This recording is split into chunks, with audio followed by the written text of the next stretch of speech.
Hello guys, welcome to ఈ cinema. ఈ August 9th Friday release కాబోతున్న మన సూపర్ స్టార్ మహేష్ బాబు గారి మురారి సినిమా గురించి చాలా తక్కువ తెలిసిన అరుదైన విషయాలేంటో వీడియో లాస్ట్ వరకు చూసి తెలుసుకుందాం. అస్సలు మిస్ అవ్వద్దు.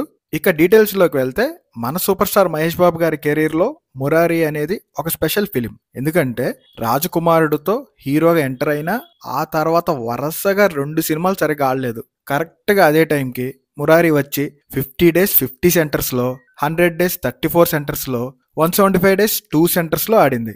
ఈ 175 days ఆడిన 2 సెంటర్స్లో ఒక థియేటర్ మన ఆర్టీసీ క్రాస్ రోడ్స్లో ఉన్న సుదర్శన్ 35mm థియేటర్. ఇప్పుడు అదే థియేటర్ని ఏషియన్ సినిమాస్ వాళ్ళతో కలిసి మన పెద్దోడు విక్టర్ వెంకటేష్ అండ్ చిన్నోడు మహేష్ బాబు గారు ఏఎంబి విక్టరీ సినిమాస్ అనే పేరుతో ఒక మల్టీప్లెక్స్ కడుతున్నారంట.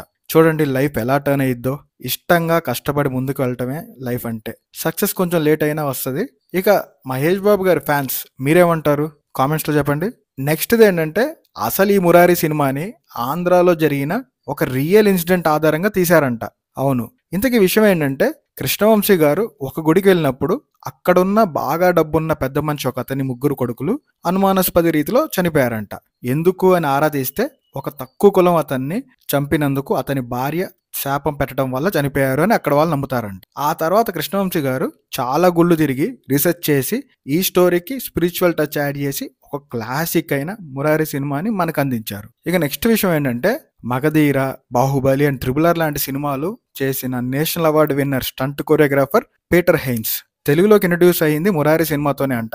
ఇదే కాకుండా అప్పట్లో టాప్ హీరోయిన్ గా బాలీవుడ్ లో మంచి పొజిషన్ లో ఉన్న సోనాలి బింద్రే, ఆమెను కూడా మురారితోనే ఇంట్రడ్యూస్ చేశారు తెలుగులోకి.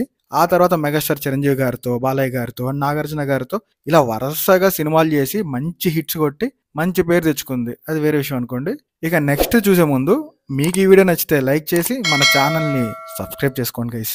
ఇక నెక్స్ట్ది ఏంటంటే, అసలు కృష్ణవంశీ గారు లాస్ట్లో మహేష్ బాబు గారి క్యారెక్టర్ని ఇందాక చెప్పిన రియల్ స్టోరీలో లాగే చంపేద్దామని అనుకున్నారంట ఫస్ట్. కాకపోతే స్టోరీ డిస్కషన్స్ అప్పుడు డైరెక్షన్ టీం ఒప్పుకోలేదంట. దానివల్ల మహేష్ బాబు గారి క్యారెక్టర్ లాస్ట్లో బతికే ఉంచారు. ఎంతైనా మన సినిమాల్లో హ్యాపీ ఎండింగ్ లేకపోతే కష్టం కదా. ఇంతకీ మీ ఒపీనియన్ ఏంటి? క్యారెక్టర్ చంపేయటం బెటరా, ఉంచడం బెటరా? కామెంట్ చేయండి. నెక్స్ట్ది వీటన్నిటికంటే గొప్ప విషయం అదేంటంటే, మహేష్ బాబు గారి ఫాదర్ సూపర్ స్టార్ కృష్ణ గారు మురారి సినిమా ప్రివ్యూ చూసి మహేష్ గారి భుజాన గట్టిగా పట్టుకొని బాగా చేసామన్నట్టుగా హ్యాపీగా ఫీల్ అయ్యారంట. అది లైఫ్లో ఎప్పుడు మర్చిపోలేదు అని మహేష్ బాబు గారు ఒక సిచ్యువేషన్లో షేర్ చేసుకోవడం జరిగింది. ఎంతైనా కొడుకు ఎదుగుదల చూడటం ఏ తండ్రికైనా హ్యాపీయే కదండి. ఇక ఇవి ఇవాళ విశేషాలు. నెక్స్ట్ మన రాజమౌళి గారి సినిమాతో మన మహేష్ బాబు గారిని చూడటానికి సిద్ధం అవుదాం. మీకు ఈ వీడియో నచ్చితే వీడియోని లైక్ చేయటం అండ్ ఛానల్ని సబ్స్క్రైబ్ చేసుకోవటం మర్చిపోకండి గైస్. ఇక మన ఛానల్లో ఉన్న మిగతా కంటెంట్ కూడా చూసి ఎంకరేజ్ చేయండి. Thank you. మీ ఈ సినిమా.